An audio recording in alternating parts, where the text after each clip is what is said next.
পরীর বিছানায় মানুষ কন্যা। চাঁদের আলোতে পৃথিবীতে উড়ে বেড়ানোর আনন্দটা সত্যি অন্যরকম। তবে আমারই কি পৃথিবীতে ঘুরতে এত ভালো লাগে? কই, আর কোনো পরী তো পৃথিবীতে ঘুরতে আসে না। আর আসবেই বা কি করে? পরীমাতা তো কাউকে পৃথিবীতে আসতে দেয় না। বুঝি না, পৃথিবীতে আসা নিয়ে পরীমাতার এত সমস্যা কিসে? এসব কথা বলতে বলতে মিষ্টি পরী আকাশে উড়ে বেড়াচ্ছিল। মিষ্টি পরী পরীরাজ্যের সব থেকে সুন্দরী পরী। মিষ্টি পরী দেখতে যেমন সুন্দরী, তার মনটাও তেমনই ভালো। আর সুন্দরী এই পরী পৃথিবীর সৌন্দর্য উপভোগ করার জন্য লুকিয়ে লুকিয়ে পৃথিবীতে আসতো। কি ব্যাপার, ওই ঘর থেকে বাচ্চার কান্নার আওয়াজ আসছে কেন? ওই ঘরে কি বাচ্চার মা নেই? দেখি তো গিয়ে। এরপর পরী নিচে নেমে আসে আর নিবু নিবু আলো জ্বালা কুঁড়ে ঘরের মধ্যে ঢুকে পড়ে। আর ঘরে ঢুকতেই চাঁদের মতো সুন্দর ফুটফুটে একটা কন্যাকে দেখতে পায়। আর মিষ্টি পরী দ্রুত বাচ্চাটিকে কোলে তুলে নেয়। আহা, কি সুন্দর বাচ্চাটি! দেখলেই চোখটা জুড়িয়ে যাচ্ছে। কিন্তু এই ঘরে একা কেন এই বাচ্চাটা? এই বাচ্চার মা কোথায়? আশেপাশে তো দেখতে পাচ্ছি না। তবে দৈব দৃষ্টি দিয়ে এর মাকে খুঁজতে হবে। এসব কথা বলে মিষ্টি পরী চোখ বন্ধ করে। আর তখনই সবটা মিষ্টি পরীর চোখে ভেসে ওঠে। ছি, আমার গ্রামে এমন দুশ্চরিত্র একটা মহিলা আছে তা আমি জানতেই পারিনি। আমি তোর মতো দুশ্চরিত্রা মহিলাকে কিছুতেই এই গ্রামে থাকতে দেব না। কারণ এই অবৈধ সন্তানের জায়গা কিছুতেই এই গ্রামে হবে না। তোর স্বামী মারা যাওয়ার পরও তুই কিভাবে গর্ভবতী হলি? আপনি ভুল ভাবছেন মোড়ল মশাই। আমি গর্ভবতী হওয়ার পর আমার স্বামী মারা গেছে। আমার এই সন্তান বৈধ। আপনি আমাকে দয়া করে এই গ্রাম ছাড়া করবেন না। আমি তবে কোথায় যাব? আমি আপনার পায়ে পড়ছি মোড়ল মশাই, আপনি এই কাজ করবেন না। পা ছাড় কলঙ্কিনী, আমি তোর কথা বিশ্বাস করি না।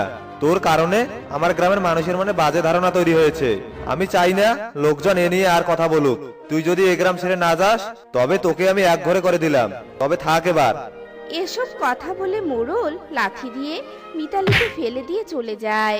হায় ঈশ্বর, এ আমার কি হয়ে গেল? এবার আমি আমার সন্তানকে নিয়ে কিভাবে দিন কাটাবো? ওই শয়তান মোড়ল মশাই আমাকে আর আমার সন্তানকে এভাবে শাস্তি দিল। না, মোড়ল যখন আমার সন্তানের কপালে লাথি মেরেছে, তবে ওই মোড়লের ঘরেই আমি আর আমার সন্তানের ক্ষুধা মেটাবো। এরপর রাত নামতেই মিতালি তার ছোট্ট মেয়েকে ঘরে ফেলে রেখে মোড়লের বাড়িতে যায়। আর মোড়লের গোয়াল ঘরে ঢুকে মোড়লের গরুর দুধ দহন করে নিয়ে যায়। আর সেই দুধ খাইয়ে মিতালি তার বাচ্চার ক্ষুধা মেটায়। আর এভাবেই বেশ কিছুদিন কেটে যায়।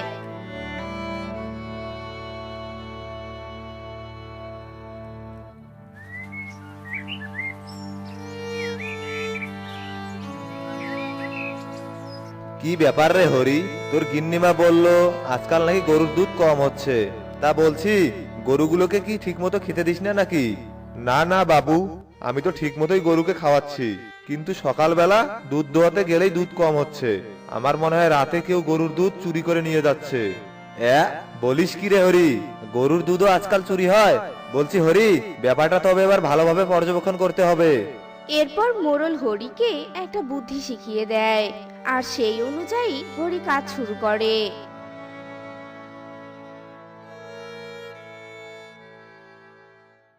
এদিকে রাত হতেই মিতালি প্রতিদিনের মতো দুধ চুরি করতে আসে। আর তখনই হরি মিতালিকে ধরে ফেলে। চোর চোর, মোড়ল মশাই আমি চোর ধরেছি, তাড়াতাড়ি আসুন বাবু, আমি আজ হাতে নাতে চোর ধরেছি। শয়তান দুশ্চরিত্রা মহিলা, আমি তোকে এক ঘরে করে দিয়েছি আর তুই কিনা আমার ঘরে চুরি করতে এসেছিস। তোকে আজ উচিত শিক্ষা দিয়ে ছাড়বো। হরি, নিয়ে আয় আমার চাবুক। আর মোড়ল রাগে ক্ষোভে মিতালিকে মারতে শুরু করে। আর মার খেতে খেতে মিতালি নিথর হয়ে যায়। বাবু থামুন এবার, এ তো একেবারে মরে গেছে মনে হয়। বাবু এবার কি হবে? কি আর হবে, এই কলঙ্কিনীকে রাতের অন্ধকারেই মাটি চাপা দিবি, তবেই সব সমস্যার সমাধান হবে। মোড়লের কথা মতো হরি মিতালিকে মাটি চাপা দেয়। আর এসব দেখে পরি অস্থির হয়ে চোখ মেলে। ছি ছি ছি ছি, এত সুন্দর পৃথিবীর মানুষ এত খারাপ? মানুষ যে এত হিংস্র হতে পারে তা তো আমি কখনো ভাবিনি। এজন্যই বুঝি পরিমাতা মানুষদের পৃথিবীকে পছন্দ করে না। আর আমি কখনো পৃথিবীতে আসবো না। আর এই কন্যাকেও এই পৃথিবীতে রাখবো না আমি। এরপর মিষ্টি পরী মানুষ কন্যাকে নিয়ে পরীরাজ্যে চলে যায়। আর মিষ্টি পরীর কাছে মানুষ কন্যা ঋতু বড় হতে শুরু করে। মানুষ কন্যা ঋতুকে মিষ্টি পরী সবসময় তার ঘরের মধ্যেই রাখতো, কিন্তু হঠাৎই একদিন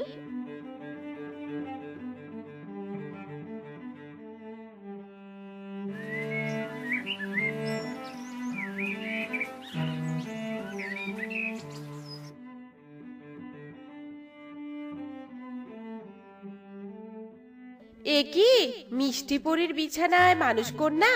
আমার পরীরাজ্যে কি হচ্ছে এসব? মিষ্টি পরী, তুমি এই মানুষ কন্যাকে কোথায় পেয়েছো?